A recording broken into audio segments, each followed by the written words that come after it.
Anong issue nitong Ford? Ang issue nito, nagdadragging. Nagdadragging pagka tumatakbo at saka nag-i-stuck siya sa third gear. So pagka nag-stuck siya ng third gear, wala na siyang shifting pagka tumatakbo sa highway. Guys, shout out guys, nandito tayo muli sa ating pong shop sa Starmatic Automatic Transmission. Nandito tayo ngayon sa Sapampalay, San Jose del Monte, Bulacan.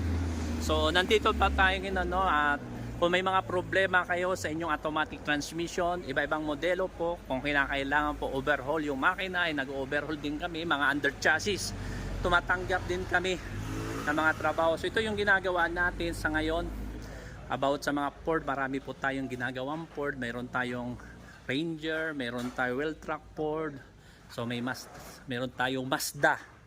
So may Mazda tayo. Ang problema nito, mayroon Tagas at mayroon tayong Everest, Honda na mga overhauling. So ginagawa po natin guys sa araw na ito guys, no, at naghihintay pa tayo sa mga customer natin darating na mga nagpa-schedule. So shout out sa inyo lahat at nandito po ang ating pong mga kasama. Nandito po si Sir John. Sa ngayon po, ayan si Sir John. At may ginagawa. So may sinisilip si Sir John sa baba at meron siyang tinatapos. Ayan si Sir Edwin. Nandyan si Sir Edwin. At sa ating pong mga mekaniko ay nandito. So kasalukuyan po na. Ito naman po ay ilang araw na ito siya bago nakapasok. Kahapon lang ba Sir Edwin? So ano po ang naging issue nitong Ford, sir? Anong issue nitong Ford?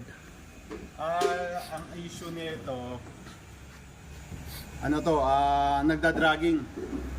Nagdadragging pagka tumatakbo at saka nag-i-stuck siya sa third gear. So pagka nag-stuck siya ng third gear, wala na siyang shifting pagka tumatakbo sa highway. So taga saan tong customer natin, sir? Ano to sir? Taga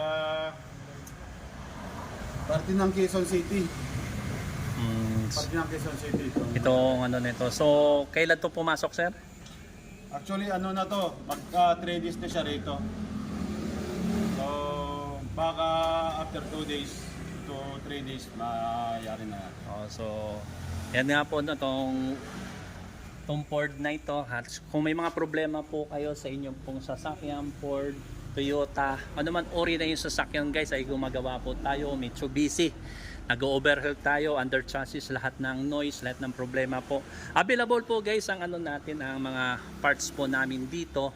So kung kayo po ay hindi agad makarating, pwede po kayo mag-message sa amin Facebook page, Starmatic Automatic Transmission.